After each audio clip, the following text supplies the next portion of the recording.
안녕하세요. 집값이 정말 반토막나나 서울에서도 30% 하락 단지가 속출한다 라는 뉴스가 있어서 이에 대한 얘기를 좀 해볼까 합니다. 결국에는 천정부지로 오르기만 하는 집값은 없다라고 보는 게 맞겠습니다. 그리고 너무 많은 시세 조작, 담합, 자전거래 이런 것들 때문에 가격이 많이 올라 있습니다. 과거 문재인 정부 때 부동산 정책을 개판쳐가지고 나라 꼴이 엉망이 돼버렸죠. 왜 저랬나 모르겠습니다. 어쩌려고 저 지경을 만들었나 라는 의구심이 들 정도인 거죠. 그냥 이전 정부나 지금 정부나 부동산 이용해서 경기를 부양시키려고 하는 속셈은 전혀 바뀐 게 없는 것 같습니다. 문제는 너무 많이 호가를 올려놓은 상태에서 못 모르는 2030들에게 싸다라고 지금 안 사면은 언제까지나 치솟 없는 집값을 영원히 잡을 수 없을 거다라는 불안감을 조성해가지고 떠넘겼다라는 게 문제죠. 그 때문에 2030들이 4억 5억 빌리는 걸 너무 쉽게 생각했습니다. 근데 그들이 저렇게 집값이 천정부지로 내려가게 되면 나중에는 감정 가격이 평가 금액이 내려가면서 은행에서 원금을 일부 상환하라고 이제 서서히 얘기가 나올 거라는 거죠. 그게 무서운 얘기입니다. 5억을 빌렸는데 원금 상환을 1억을 해라, 1억 5천을 하라 라고 하면 갑자기 없던 돈이 어디서 나오겠습니까? 그렇게 하면 은행이랑 어느 정도 협의를 하겠죠. 5천만원 갚을 테니까 나머지 1억 금액에 대해서는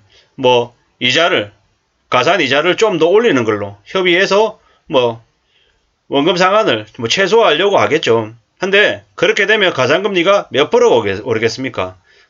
남들보다 3, 4% 금리 더 올라가는 건 일도 아니라는 거죠. 그렇게 되면 내년 되고 내후년 돼서 대출 이자를 10%가 아니라 14%, 15% 묻는 사람들도 생길 수도 있다라는 거죠. 이게 무서운 얘기입니다. 집값은 계속 조정이 돼서 내려갈 것이고 감당해야 될 이자 부담은 더 커지면은 어떻게 하겠습니까? 나중에는 점점 더 금매로 더 싼 가격으로 내놓으려고 아둥바둥거리고 그러면 시세는 점점 더 내려갈 수 있는 가능성이 더 커진다라고 봐야 되는 거죠. 이러다 보면은 부동산 시장이 앞으로 4년간, 5년간 계속해서 거래가 없어지는 건 당연할 수 있다라는 거죠. 매우 무서운 얘기죠. 매우 무서운 얘기입니다. 집값이라는 게 우리가 이웃나라 일본 1990년대 초반 부동산 거품 붕괴 일본인들이 되게 어리석고 한심하다라고 그 당시에 많은 사람들이 생각하고 이야기했지만 지금 보면 우리의 모습이 그 당시에 일본보다 낫다라고 누가 말할 수 있습니까? 더 엉망이고 더 한심할 뿐인 거죠. 빚을 4억 5억을 내는 걸 너무 쉽게 생각했다라는 거 그건 아마 그렇게 빚진 사람들이 죽을 때까지 은행에 붙잡힌 노예 신세가 돼서 그냥 허덕이면서 이자만 내고 원리금은 또 원리금대로 갚아야 되는 그런 어려운 지경에 내몰릴 것 같다라는 겁니다. 우리가 살아가는 삶이 좀 생각대로 착착착 진행이 돼서 진짜 언론이나 유튜브에서 얘기하는 것처럼 부자가 되면 좋겠지만 안 될 가능성이 더 크다라는 거죠. 주변 둘러보십시오. 주변에 얼마나 많은 사람들이 부동산으로 돈 벌었는지 아니면 부동산 때문에 힘들어하는지를요.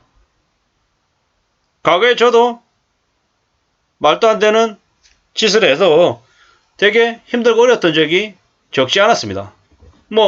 계속 이제 남들하고 반대되는 좀 한심한 과정을 좀 겪었죠.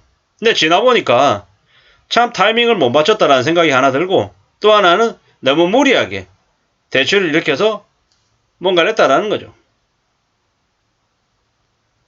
그래도 그때는 지금보다는 그래도 대출 규모가 좀 적었고 부동산 가격이 상대적으로 지금보다는 낮았기 때문에 그 충격을 지나오는 데는 힘들긴 했지만 그래도 버티고 견딜 수 있다라는 거죠. 이번에는 많은 사람들이 어떻게 될까요? 견딜 수 있는 사람이 몇이나 될까요? 아마 견디지 못하고 무너지고 몰락하는 사람들이 꽤 많아질 것 같다는 생각을 해봅니다.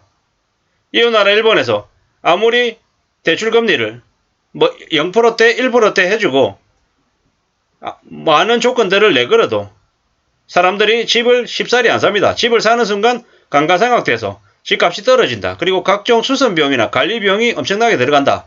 또 내가 지금 현재 직장생활을 해서 이만큼 벌지만 나중에 5년 뒤에 10년 뒤에 20년 뒤에 내가 이만큼의 소득을 근로소득을 확보할 수 있을지 없을지 모르기 때문에 불확실하기 때문에 함부로 미래를 담보 잡아서 집을 사는 행동은 안 한다. 이게 지금 현재 일본의 많은 사람들의 성향입니다. 그 성향이 한국에도 상륙한다 안 한다? 상륙한다. 그렇게 보는 게 맞겠다라는 거죠. 뭐 그러면은 지금 현재 왜 정부에서 뭐 270만 가구 어쩌고 이러면서 전국에다가 엄청난 물량을 공급하겠냐? 뭐 결국 그건 제가 볼 때는 지금 현재 집을 사는 분위기가 나중에 시간이 지나면 집을 사는 게 아니라 임대해서 전세 월세로 살려고 하는 사람들이 더 많아질 것이고 그에 대비해서 대기업들이 임대시장에 더 많이 진출하라고 판을 깔아주는 것 같은 거죠. 제 개인적인 생각입니다만은 최근에 지금 정부가 대기업들, 재벌들 법인세를 깎아줬잖아요. 깎아준 그 금액 그것만 이용하면은 또 경제부총리라고 하는 작자가 국가가 가지고 있는 주요 요지의 땅들을 매각하겠다고 했습니다. 그 말하고 이 말하고 딱 매칭이 되는 것 같지 않습니까?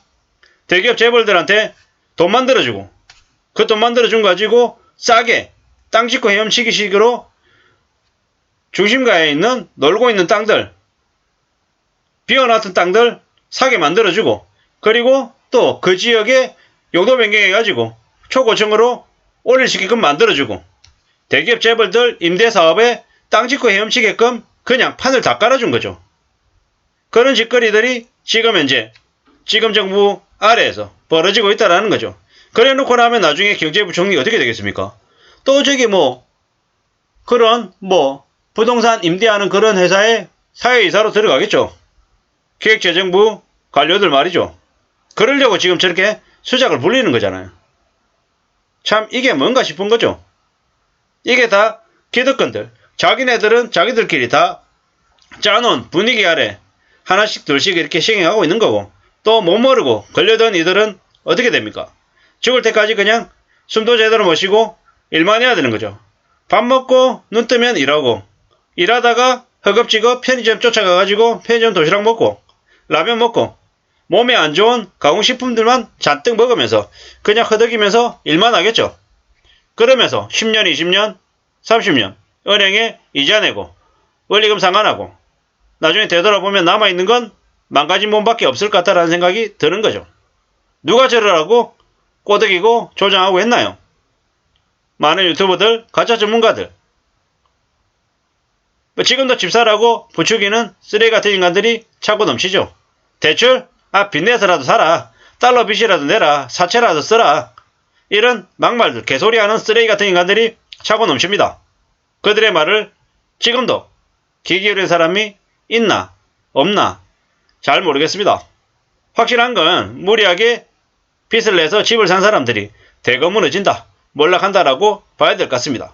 마곡의 대장 아파트가 13억 8천이 된 게 9억 8천 되고 남가자동이 12억 5천이 9억 됐다라고 하는데 댓글들을 보면 뭐라고 되어 있냐면 지금 가격에서 또 반이 내려가야 된다 이렇게 얘기합니다. 지금 가격에서 반토막이 나야 원래 가격일 거다 이렇게 얘기하는 거죠. 참 무서운 얘기입니다. 지금 가격에서 반토막이면은 마곡의 대장 아파트 5억이어야 되고 남가자동의 아파트 4억 5천 5억이어야 되는 거죠. 설마 그런 가격이 다시 온다 안 온다? 올 가능성이 매우 높다 라고 저는 이제 보는 거죠. 대치동 엄마 아파트가 7억 중반에 팔리고 강남의 아파트들도 대거 미분양이 나서 난리치는 때 그때 말이죠. 강동구에 갑자기 이름이 생각이 안 나는데요. 브랜드 아파트가 50평대였나요? 60평대였나요? 8억 분양 할인하고 물론 8억 분양 할인해도 가격이 되게 높았죠. 10억대였나 그럴 겁니다. 10억인가 11억인가 였을 겁니다. 할인 분양한 가격이요. 돌아다니다 보면은 사원 사방에 플랜카드에 할인 분양한다 그러고 외차 준다 그러고 무료 발코니 확장해 준다 그러고 명품백 준다 그러고 그런 일들이 앞으로 4, 5년 사이에 계속 벌어질 것 같다 라고 생각해야 될 것 같습니다. 우리는 함부로 자기의 능력을 벗어난 대출은 절대로 하지 말아야 될 것 같습니다. 이상입니다. 감사합니다.